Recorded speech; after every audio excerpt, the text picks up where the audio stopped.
बेनकाब हो गया है चीन। जी हां, और उसे जो साजिश की है उसके सबूत भी लगातार सामने आ रहे हैं। हम लगातार आपको ये दिखा रहे हैं कि चीन किस तरह बातचीत का नाटक करते हुए एलएसी पर साजिश रच रहा है। सैटेलाइट तस्वीर के जरिए हम चीन की इन सभी साजिशों का खुलासा करेंगे, लेकिन इससे पहले एलएसी का ताजा अपडेट आपको दे देते हैं। आज तक कुछ सूत्रों से मिली जानकारी के मुताबिक पेंगोंग लेक अभी तनाव का केंद्र है। एलएसी के बाकी इलाकों में हालात भारत के काबू में है। 2 दिन के लद्दाख दौरे में भारत चीन तनाव के संदर्भ में सेना की तैयारियों का जायजा लेकर अब वो दिल्ली रवाना हो चुके हैं।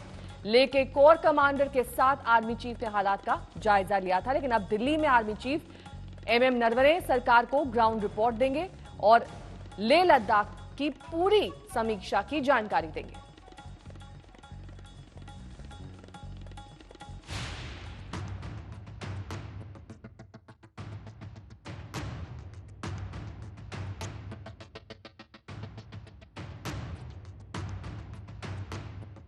चीन की साजिशों पर हिंदुस्तानी सैनिकों की जांबाजी भारी। गलवान में भारतीय जवानों के आगे ठिठके चीनी सेना के कदम, लेकिन पैंगोंग लेक में तनाव अभी भी जारी। 15 जून की रात धोखे से भारतीय जवानों पर वार करने वाला चीन साजिश पर साजिश रच रहा है, लेकिन भारतीय जवानों के शौर्य के आगे उसके कदम अब ठिठकने लगे हैं। 2 दिन के लद्दाख दौरे में army chief general Manoj Mukund Naravane ने खुद दिखा दिया कि किस तरह देश का सर्वोच्च कमांडर तनाव के ऐसे नाजुक मौकों पर भी फ्रंट पर जाने से नहीं हिचकता। एलएसी के ताजा हालात पर आज तक को सूत्रों से मिली जानकारी के मुताबिक पैंगोंग त्सो को छोड़कर पूरे इलाके पर भारतीय सेना का नियंत्रण है। गलवान इलाके में भारतीय सेना मजबूती से तैनात है। चीनी सेना की वहां आगे बढ़ने की हिम्मत नहीं हो रही, लेकिन पैंगोंग लेक अभी भी टकराव का केंद्र बना हुआ है। चीनी सैनिक फिंगर 4 से 8 के बीच मौजूद हैं, लेकिन भारतीय जवान भी अपनी जगह मजबूती से डटे हैं, जिस वजह से चीनी सैनिकों की आगे बढ़ने की हिम्मत नहीं हो रही। चीनी सैनिकों के अतिक्रमण और भारतीय फौज के बीच जो अंतर था, उसे हमारे जांबाज सैनिकों ने लगभग खत्म कर दिया है। जहां तक देपसांग की बात है, तो सूत्रों के मुताबिक इसे लेकर चिंता की बात नहीं, क्योंकि भारी संख्या में वहां सैनिक मौजूद हैं। आज तक ने 3 दिन पहले ही आपको बताया था कि लद्दाख के गलवान घाटी में खूनी झड़प के बाद चीन ने एलएसी पर पैंगोंग लेक में तनाव का दूसरा मोर्चा खोल दिया है। गलवान के झगड़े के बाद चीनी सैनिकों ने पैंगोंग लेक में अपनी मौजूदगी बढ़ाई है। हालांकि उनके किसी भी दुस्साहस का जवाब देने के लिए उसी तादाद में भारतीय सैनिक भी मौजूद हैं। राहत की बात यह है कि 15 जून के बाद से कोई टकराव नहीं हुआ है। सामरिक दृष्टि से पैंगोंग लेक काफी महत्वपूर्ण है। ये झील 8 फिंगर्स में विभाजित है। परंपरागत रूप से फिंगर 1 से 4 तक भारत का नियंत्रण रहा है, लेकिन फिंगर 4 से 8 के इलाके को लेकर टकराव है। भारत का दावा है कि फिंगर 8 तक उसी का है, जबकि चीन मानने को तैयार नहीं। इसी वजह से यहाँ टकराव होता रहता है। लद्दाख से गौरव सावंत के साथ मंजीत नेगी, दिल्ली आज तक। भारतीय सेना के आगे चीन के कदम तो ठिठक गए हैं, लेकिन 15 जून के सबक के बाद भी चालबाजियों से चीन रास नहीं आ रहा है। वो बातचीत की आड़ में लगातार एलएसी पर सैनिकों की मौजूदगी बढ़ा रहा है। सैटेलाइट इमेज इस बात की पुष्टि करते हैं।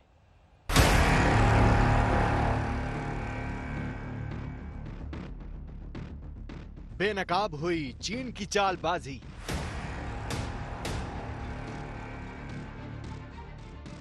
बातचीत का नाटक कर नई साजिश रच रहा है चीन।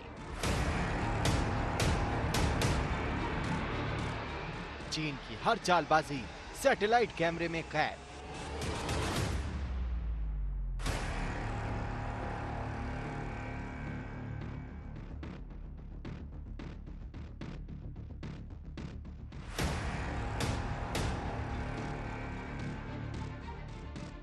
जो चालबाजी से बाज आए वो चीन नहीं हो सकता।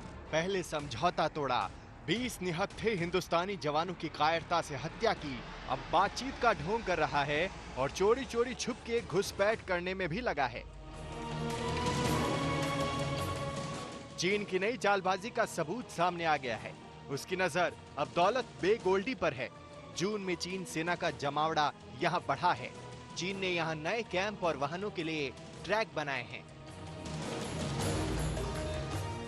एक तरफ शांति और समझौते का झांसा और दूसरी तरफ घुसपैठ की साजिश। सूत्रों के मुताबिक चीन की नजर काराकोरम दर्रे पर लगी है। काराकोरम में घुसपैठ करने में चीन लगा है। चीन भारतीय सेना को पेट्रोलिंग करने से रोक रहा है। पेट्रोलिंग पॉइंट 10 और 13 पर चीन रुकावट डालने में लगा है। आपको बता दें कि इलाका दौलत बे गोल्डी से जुड़ता है, जहां भारतीय सेना का कैंप है। चीन का सीधा मकसद दौलत बे गोल्डी में भारत के लिए मुश्किलें खड़ी करना है। चीन की साजिश यहीं नहीं रुकी है। आज तक को मिली एक्सक्लूसिव जानकारी के मुताबिक चीन एलएसी के करीब पेट्रोलिंग पॉइंट 15, 17 और 17A की तरफ बढ़ रहा है। सड़क के जरिए वो भारी वाहन और जवानों का जमावड़ा कर रहा है। फिंगर 4 और इससे जुड़े इलाकों में भी चीन जवानों की तैनाती बढ़ाने में लगा है। चीन ने पीछे के इलाकों में सुखोई लड़ाकू विमानों की भी तैनाती कर रखी है। मतलब साफ है कि चीन गलवान विवाद सुलझाने का दिखावा कर रहा है। जवानों की वापसी की जगह वो तैनाती बढ़ाने में लगा है। 16 जून की ये तस्वीर देखिए। चीन के तहस नहस कैंप दिख रहे हैं, क्योंकि भारत के सैनिकों ने 15 जून के खूनी संघर्ष के दौरान उसे तबाह कर दिया था। अब 22 जून की तस्वीरों पर गौर कीजिए। पेट्रोलिंग पॉइंट 14 पर 4 टेंटेज हिफाजती दीवारें खड़ी हैं और यहाँ तक कि इन्फेंट्री गन भी तैनात है। अभी भी मूवमेंट उनका जो है वो खत्म नहीं हुआ है। डिसएंगेजमेंट जो टॉक्स जो हम कह रहे हैं, वो उस टॉक्स के बहाने चाइना जो है टॉक्स के बहाने वक्त ले रहा है अपनी इंट्रूजन और बढ़ाने के लिए। कुछ और तस्वीर हैं जो चीन की धोखेबाजी की मिसाल है। ये दोनों तस्वीर इस बात की गवाही देती है कि एक तरफ चीन भारत से बात कर रहा था, दूसरी तरफ दीवार बना रहा था। हालांकि आज आर्मी चीफ ने साफ कर दिया है कि गलवान घाटी में हिंसक झड़प वाली जगह को सेना ने सुरक्षित कर लिया है, लेकिन पैंगोंग झील पर तनाव जारी है। शिव अरोड़ा के साथ मंजीत सिंह नेगी, दिल्ली, आज तक।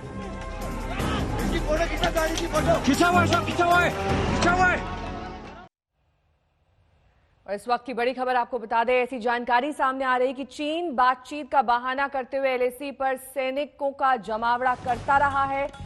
यानी बातचीत का सारा नाटक वो सिर्फ इसलिए करता रहा ताकि सैनिक जुटाने का वक्त मिल जाए। इसे लेकर और जानकारी के लिए मंजीत नेगी हमारे संवाददाता फोन लाइन पर जुड़ गए हैं। मंजीत, ये चीन अपनी कारस्तानियों से कब बाज आएगा? क्योंकि ये तो टाइम बाइंग हुई ना। एक तरफ आप बातचीत करने का नाटक कर रहे हैं, दूसरी तरफ आप अपने फौज को पीछे नहीं हटा रहे। आप लगातार ये कह रहे हैं कि हम संधि चाहते हैं, लेकिन ये कैसी संधि है? नेहा, इसी दोहरी रणनीति पर चीनी सेना इस वक्त चल रही है और अभी जो जानकारी हमारे पास है उसके मुताबिक खासतौर से 4 ऐसे पॉइंट हैं जहां पर चीनी सेना ने इस बातचीत के दौरान पिछले हफ्ते भर में अपनी सेना की तैनाती को मजबूत किया है। पेट्रोलिंग पॉइंट 14, फिंगर एरिया, उसके अलावा patrolling point 17, hot spring area, ये 3-4 इलाके ऐसे हैं जहां पर चीनी सेना ने पिछले दौरान सोमवार को जब मॉल्डो में बातचीत हो रही थी, उससे पहले जो 15 तारीख को दोनों सेनाओं के बीच में खूनी भिड़ंत हुई, उसके बाद लगातार इन 4-5 इलाकों में चीनी सेना की जो मौजूदगी है वो और मजबूत हुई है। उसके पीछे से जो रेयर एरिया है वहां से अपने सैनिकों को आगे की तरफ बढ़ाया है। और इसके अलावा और जो चिंता की बात है कि चीनी सेना बड़े हथियारों को भी लगातार भारत की तरफ जो एलएसी है वहां पर बढ़ा रही है। हालांकि भारतीय सेना की पूरी गतिविधि पर नजर रख हमने भी चीन के मुकाबले में अपनी सेना की तैनाती को बढ़ाया है। खुद सेना प्रमुख जनरल मनोज मुकुंद नरवणे इस वक्त लेह से और लद्दाख के अलग अलग इलाकों में सेना की तैनाती, उस तैनाती की मजबूती को देखकर उसका जायजा लेकर लौट रहे हैं। लेकिन ये साफ है कि चीन फिलहाल जो बातचीत की बात कर रहा है, भारत से कह रहा है कि भारत को बातचीत की पहल करनी चाहिए। ठीक है। लगातार चीन लद्दाख के अलग अलग इलाकों में, पूर्वी लद्दाख में, इसके अलावा दौलत बेग गोल्डी में अपनी सेना की तैनाती को मजबूत कर रहा है। ठीक है, बहुत बहुत शुक्रिया मंजीत इस तमाम जानकारी के लिए आपका। तो गलवान वैली में चीनी सैनिकों का विश्वासघात भारत कभी नहीं भूलेगा, लेकिन चीन की हिमाकत देखिए, वो उल्टा भारत पर माहौल बिगाड़ने का आरोप लगा रहा है। एलएसी पर तनाव का ठीकरा वो भारत के सर फोड़ रहा है।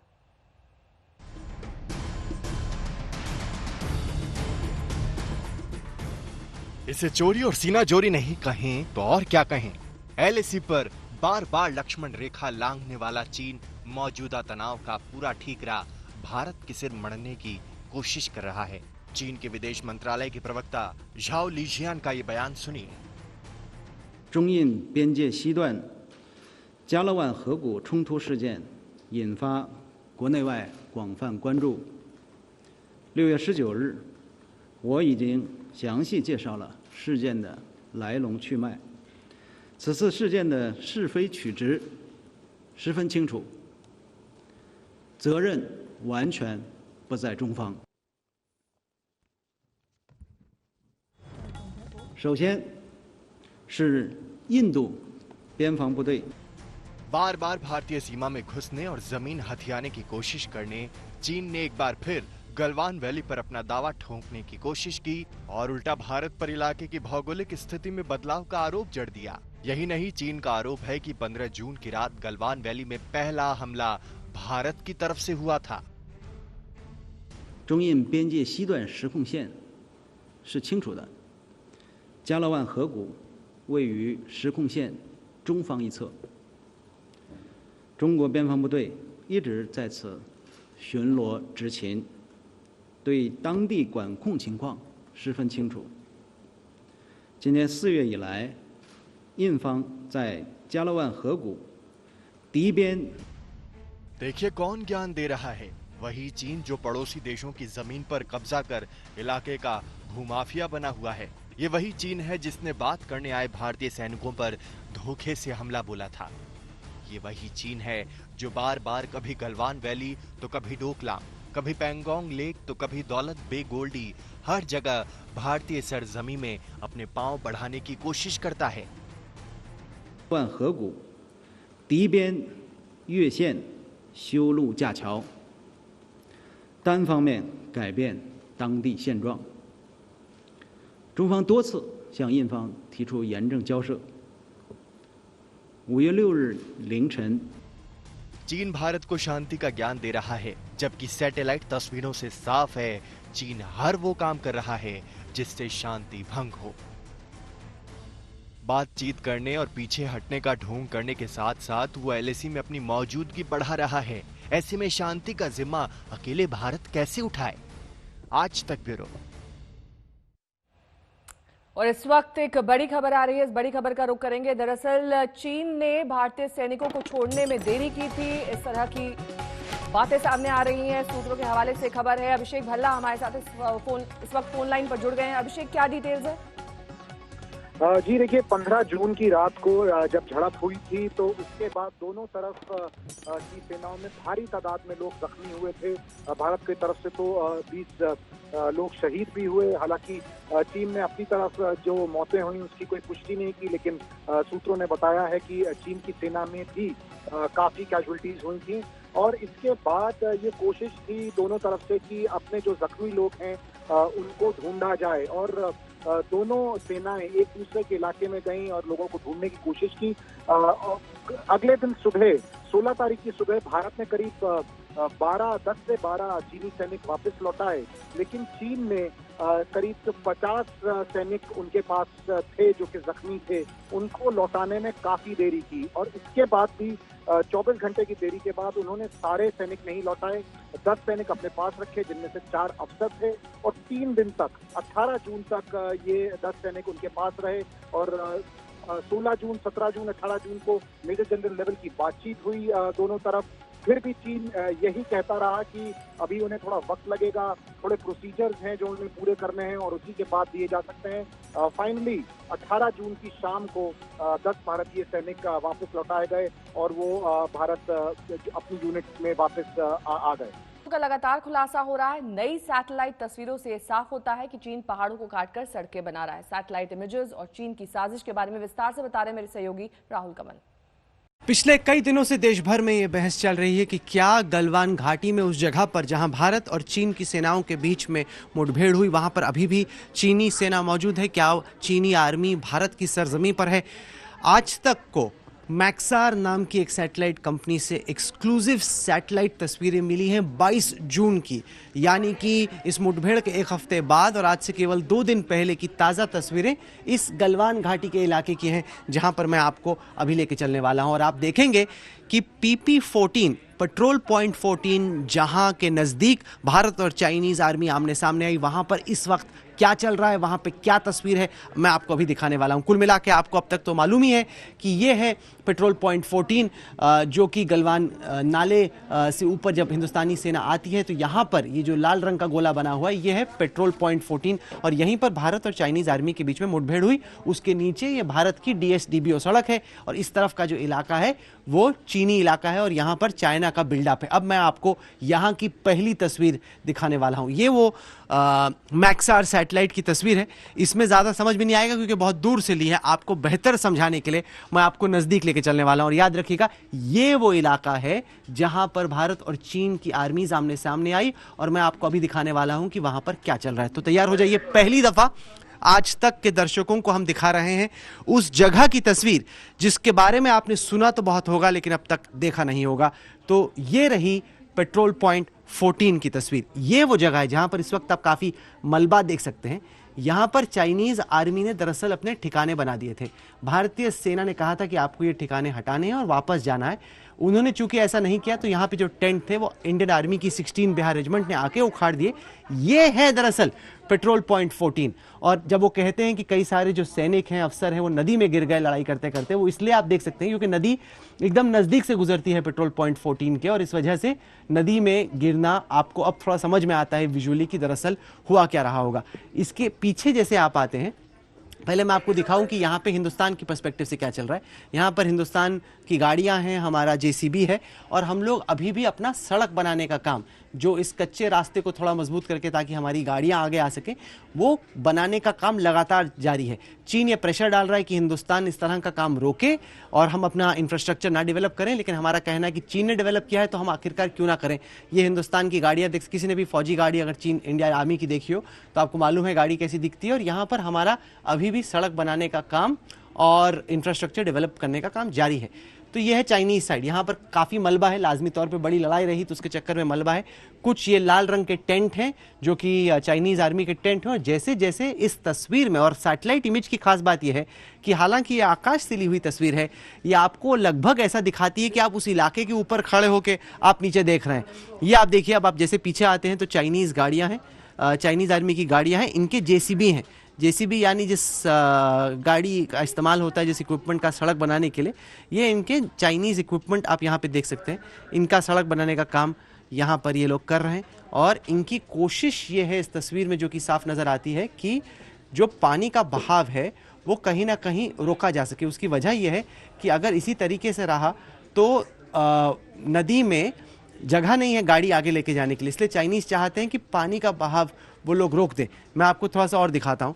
ये आप देखिए, यहाँ पर इन्होंने पानी का बहाव रोका हुआ है। जैसे पानी आ रहा है, पानी को यहाँ पे रोका हुआ है। पानी को रोकने का मतलब ये है कि अगर इस सड़क इस नदी में जो बेंड है, अगर उस बेंड पे पानी आगे जाता रहा तो गाड़ी नहीं निकल पाएगी। इस वजह से पानी इन्होंने यहाँ पे रोक दिया, पानी वहाँ रोक दिया। और नदियों के बहाव को बदलने में और पानी को रोकने में चाइनीज़ पुराने मास्टर हैं। इस वजह से ये लोग यहाँ पे रोकने का काम कर रहे हैं। ये आप देखिए, पहाड़ों को खोदा हुआ। अभी ऐसे पहाड़ हैं जिनको अगर आप खोदेंगे तो लैंडस्लाइड भी हो सकती है, लेकिन उसके बावजूद ये उनका JCB काम कर रहा है। वो बेसिकली चाहते हैं कि जो रिवर बैंक है वो वाइड हो जाए, बड़ा हो जाए, ताकि उनकी गाड़ियाँ यहाँ से आसानी से निकल पाएँ। लेकिन कुल मिला के तस्वीर ये है कि ये जो कार्रवाई हो रही है चाइना की साइड पे हो रही है, हमारी जो कार्रवाई हो रही है वो हमारी साइड पे हो रही है। और जो पेट्रोल पॉइंट 14 का इलाका है जहां पर दोनों आर्मीज आमने सामने आई, वो फिलहाल शांत है। इंडियन प्रेजेंस इंडिया की साइड पे है, चाइना की आर्मी चाइना की साइड पे है।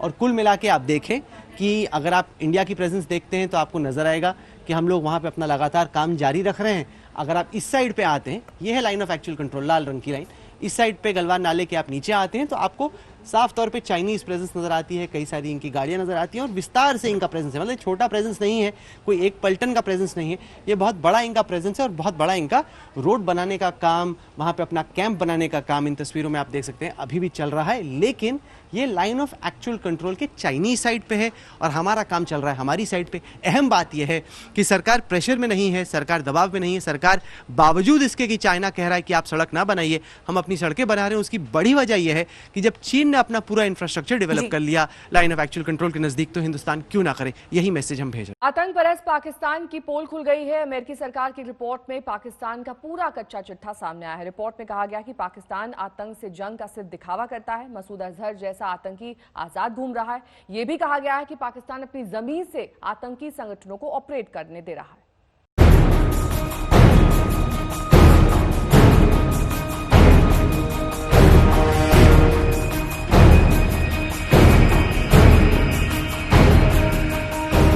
हमारे समय में भी उरी हुआ, पुलवामा हुआ, मगर ये नरेंद्र मोदी सरकार थी, भारतीय जनता पार्टी की सरकार थी।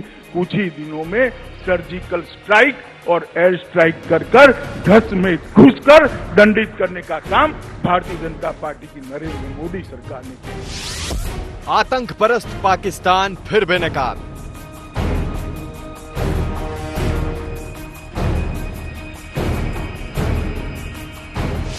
अमेरिकी रिपोर्ट में पाकिस्तान का सच। पाकिस्तान की जमीन पर पल रहे हैं आतंकी।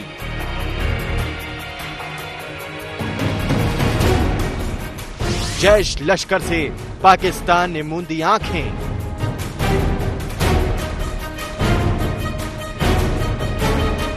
पुलवामा के बावजूद मसूद अजहर आजाद क्यों? इन तस्वीरों को दुनिया भूल नहीं पाई है। पुलवामा में आतंक का खूनी खेल खेला गया। जैश ने सीआरपीएफ के काफिले पर आत्मघाती हमले किए, लेकिन पाकिस्तान की सरपरस्ती का हाल देखिए। इस हमले को अंजाम देने वाले जैश ए मोहम्मद पर उसने कोई आंच नहीं आने दी। अमेरिका के स्टेट डिपार्टमेंट की कंट्री रिपोर्ट्स ऑन टेररिज्म में पाकिस्तान का पूरा कच्चा चिट्ठा खुलकर सामने आ गया है। रिपोर्ट के मुताबिक पुलवामा हमले के तार जैश ए मोहम्मद से जुड़े थे। पाकिस्तान ने जैश को अपनी जमीन से ऑपरेट करने दिया। पाकिस्तान ने मसूद अजहर के खिलाफ कोई एक्शन नहीं लिया। मसूद अजहर, साजिद मीर जैसे आतंकी पाकिस्तान में आजाद घूम रहे हैं। यानी कि पाकिस्तान जितनी मर्जी ढोंग कर ले, आतंक पर चाहे जितनी लीपापोती कर ले, दुनिया को ये पता चल गया है कि दहशतगर्दी को खाद पानी कहां से मिल रहा है। इसलिए आतंक के सबसे बड़े हमदर्द को फाइनेंशियल एक्शन टास्क फोर्स यानी FATF ने ये लिस्ट में रखने का फैसला किया है। वजह यही है कि पाकिस्तान जैश और लश्कर जैसे आतंकी संगठनों पर नकेल कसने में नाकाम रहा। संभावना तो इस बार पाकिस्तान को ब्लैक लिस्ट में रखने की थी, लेकिन कोरोना संकट की वजह से वो बच गया। आज तक ब्यूरो।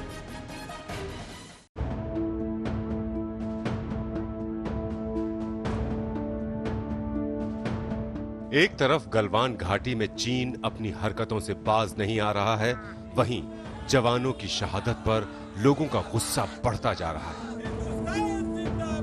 पूर्वी उत्तर प्रदेश के चंदौली में चीन के खिलाफ रिटायर्ड फौजियों का आक्रोश सामने आया। चीन को सबक सिखाने की मांग कर रहे रिटायर्ड फौजियों ने कहा कि अगर जरूरत पड़ी तो वो आज भी देश की आन बान शान के लिए फिर से हथियार उठाने के लिए तैयार है। आज जनपद चंदौली के दीनदयाल नगर में हमारे भूतपूर्व सैनिकों ने मिलकर के चाइना के विस्तारवाद नीति, विश्वासघाती नीति जो उनके खिलाफ हम लोगों ने चाइना के राष्ट्रपति, उनके राष्ट्रीय ध्वज का हम लोगों ने यहाँ पुतला दहन किया है और एक संदेश देने का हम लोगों ने काम किया कि चाइना अपनी आदतों से सुधर जाए। ये 62 का हिंदुस्तान नहीं है। चीन के खिलाफ पूर्व सैनिकों ने सरकार के कड़े रुख का स्वागत किया। वहीं गलवान में अपनी मातृभूमि की रक्षा के लिए बलिदान देने वाले जवानों को श्रद्धांजलि दी। चंदौली से उदय गुप्ता के साथ आज तक ब्यूरो।